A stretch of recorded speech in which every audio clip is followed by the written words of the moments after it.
Marcus remained calm, though his protective instinct toward his daughter was in overdrive. He pulled out his wallet and showed his badge to Karen. "Ma'am, I am the police.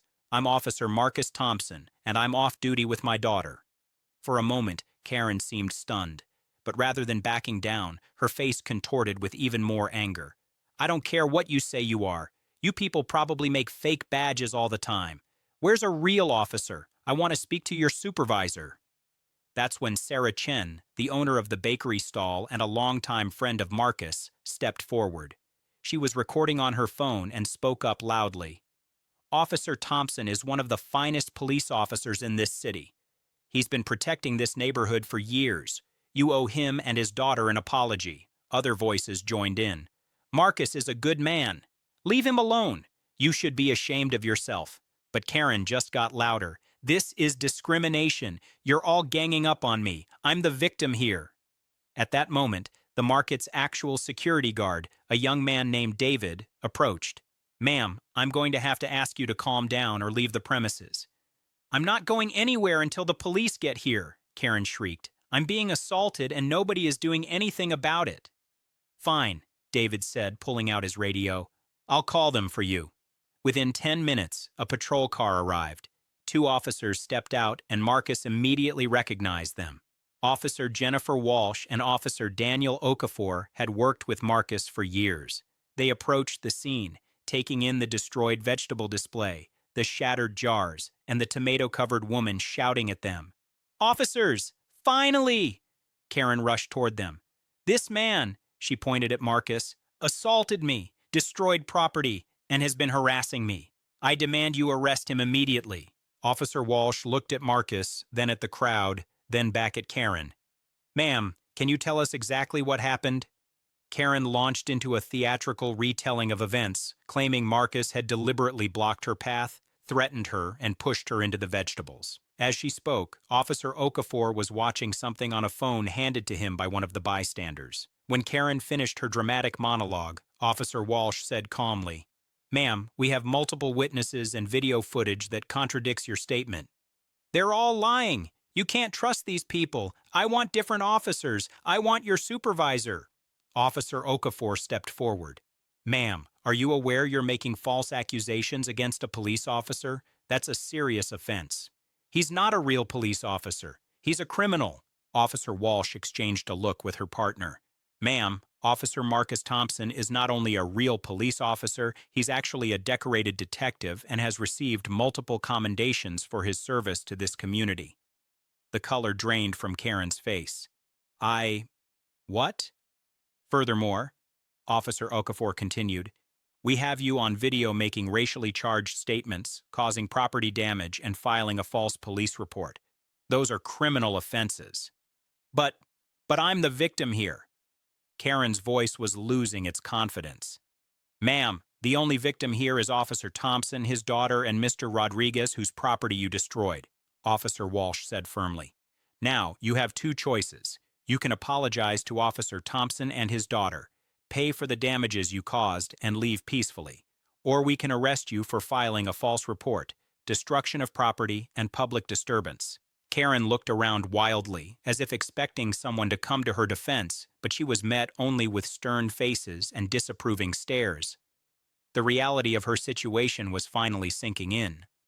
I don't have to apologize to anyone," she said weakly, but her voice trembled. "Then you're under arrest," Officer Okafor said, reaching for his handcuffs. "Wait," Karen's voice cracked. "Wait, please, I'll pay for the damages." Mr. Rodriguez, the vegetable vendor, stepped forward. "The damage is about $300 for my produce and display. Plus there's the honey and preserves stand, probably another $200. Karen's face went pale. $500? "That's the consequence of your actions, ma'am," Officer Walsh said. Marcus had been quiet through all of this, comforting his daughter, but now he spoke up. "Officers, I don't want to press charges. I just want to take my daughter and enjoy our morning."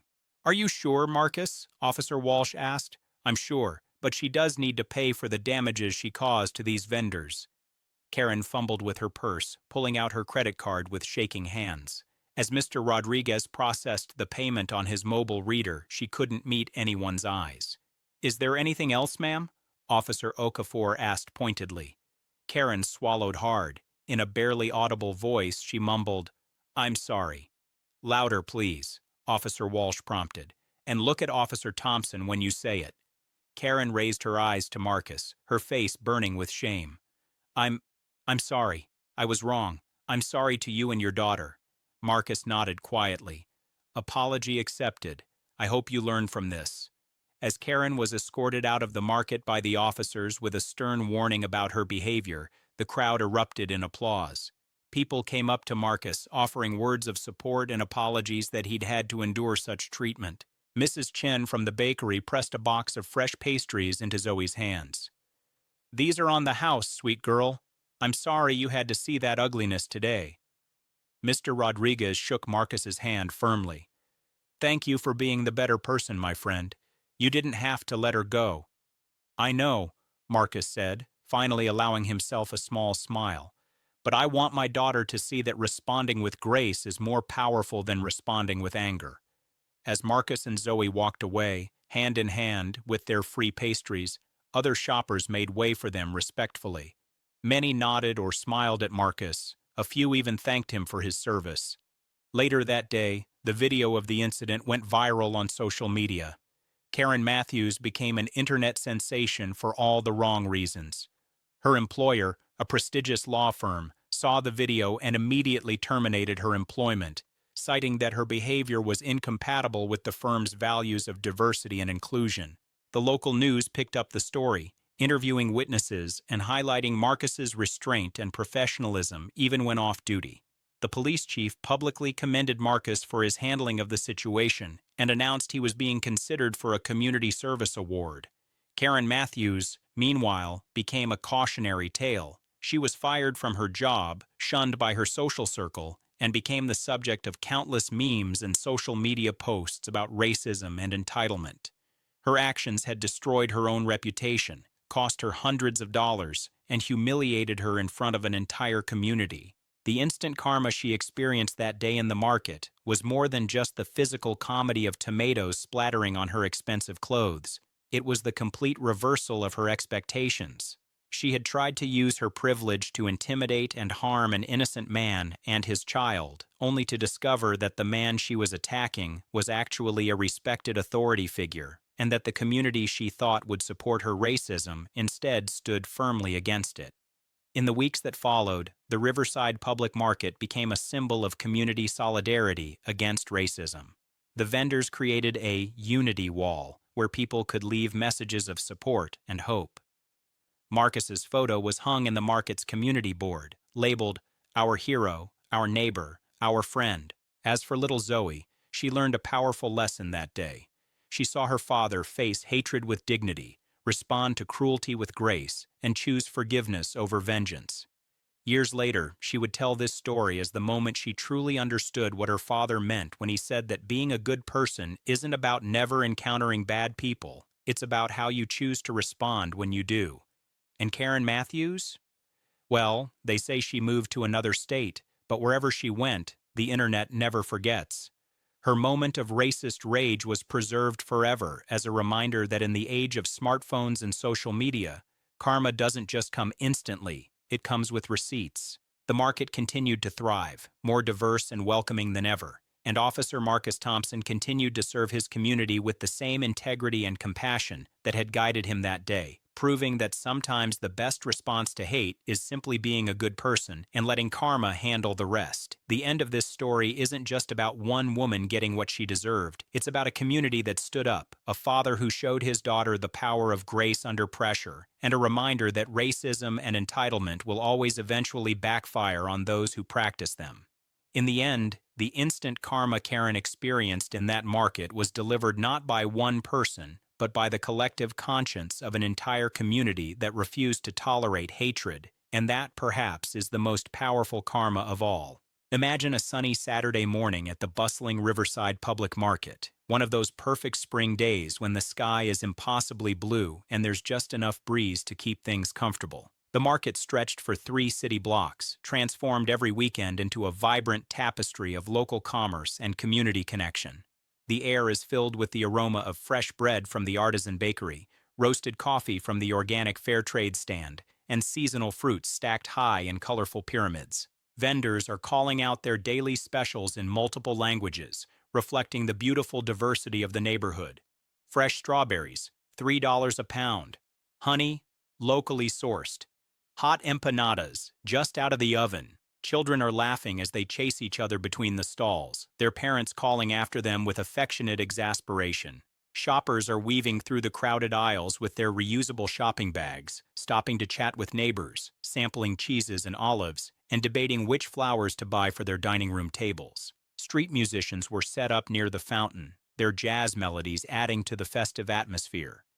The elderly couple who ran the flower stand were celebrating their 50th wedding anniversary with free roses for the first 20 customers.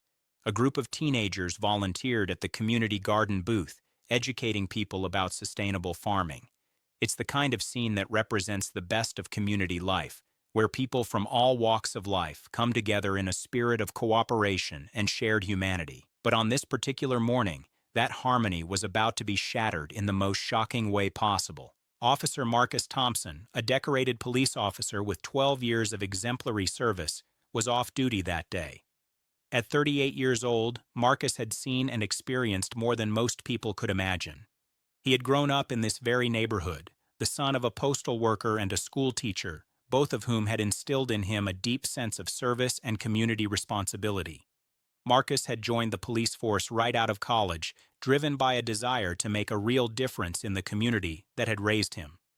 Over the years, he had worked his way up from patrol officer to detective, earning commendations for bravery, including one for talking down an armed robbery suspect without firing a shot, and another for organizing a youth outreach program that had reduced juvenile crime in the area by 30%. But today, he had traded his uniform for casual clothes, a simple gray hoodie and jeans, as he strolled through the market with his 7-year-old daughter Zoe. His wife, Angela, was at a medical conference. She was a pediatric nurse, and Saturday market trips had become Marcus and Zoe's special father-daughter tradition. Marcus was known in the community not just as a law enforcement officer, but as a mentor, a Little League coach who volunteered every Tuesday and Thursday evening, and a man who genuinely cared about making his neighborhood safer and stronger.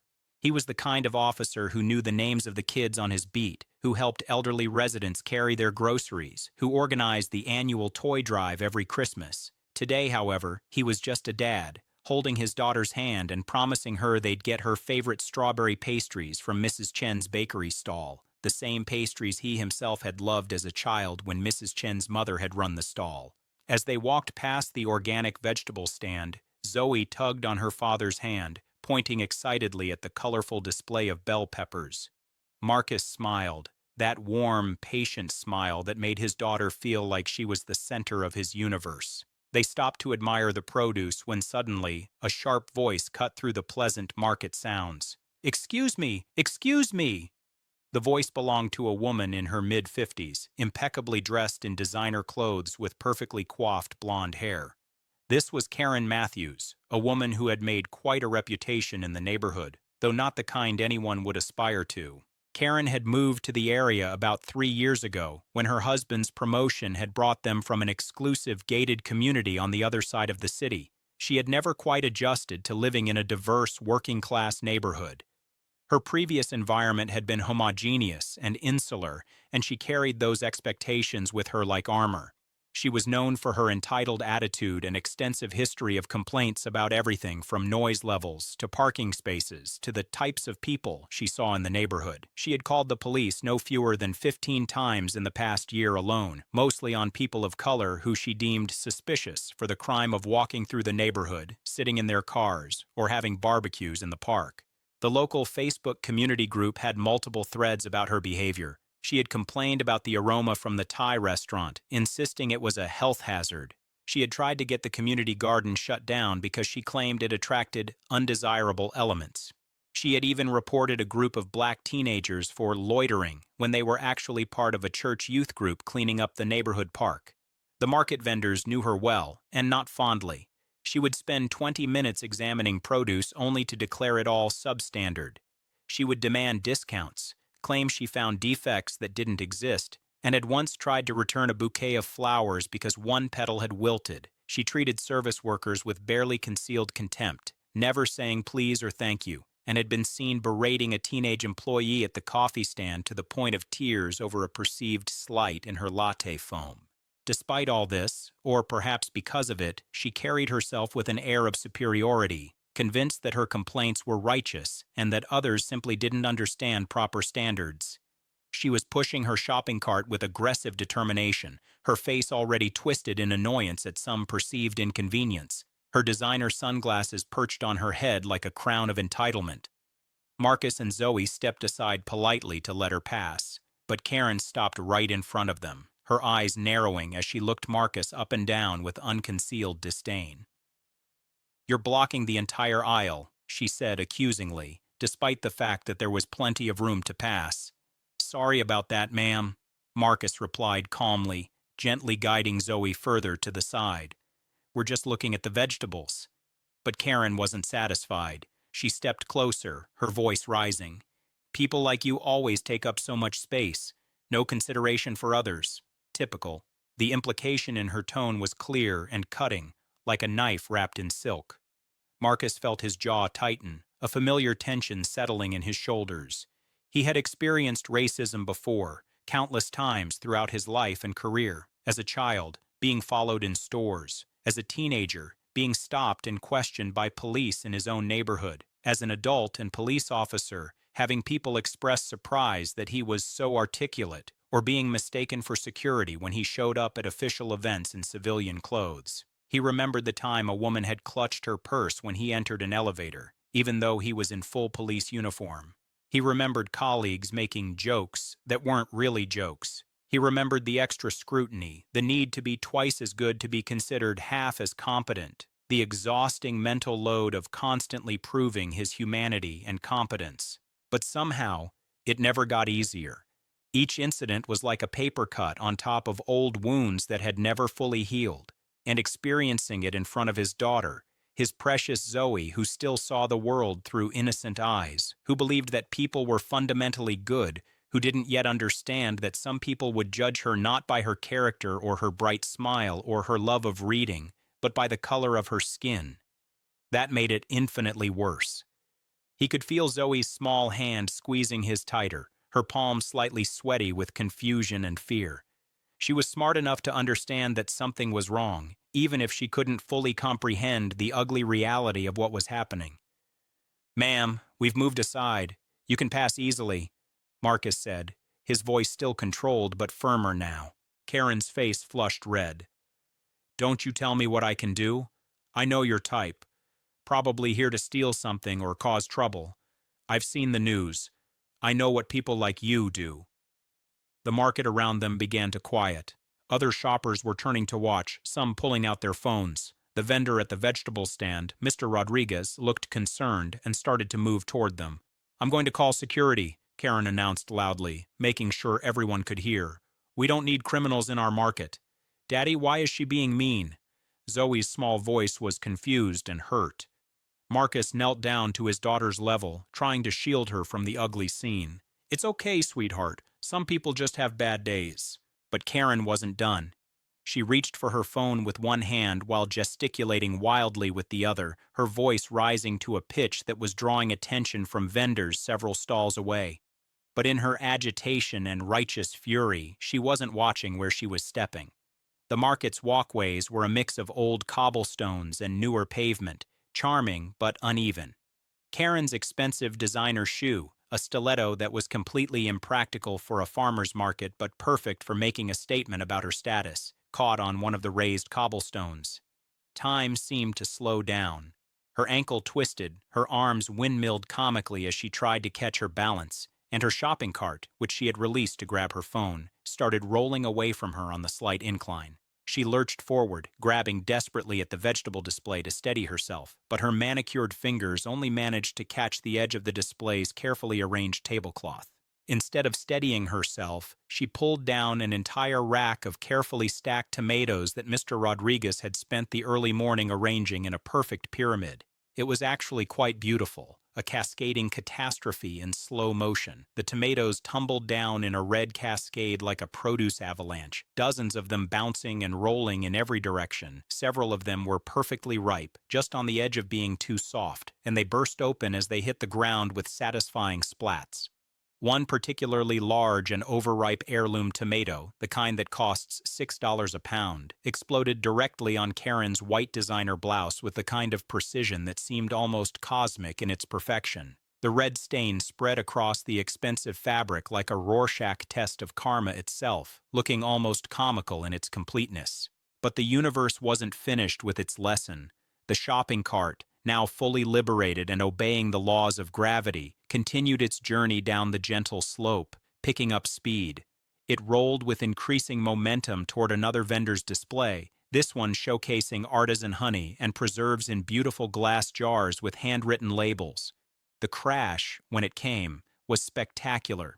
The sound of shattering glass echoed through the market like a crystal chandelier being dropped from a great height. Honey oozed out in golden rivers, mixing with strawberry preserves and apricot jam to create an abstract art piece of destruction on the market floor. The smell of broken glass and sweet preserves filled the air. Karen stood there covered in tomato pulp and seeds, sticky honey dripping from her shopping cart's handle, her face a mask of shock, humiliation, and disbelief.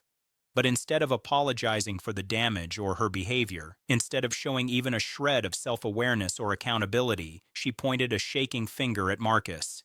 "He pushed me! That man assaulted me! I'm calling the police right now! I want him arrested!"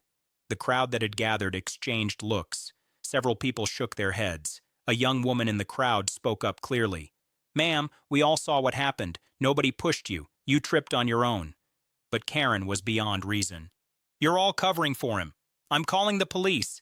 I'm a taxpayer. I have rights.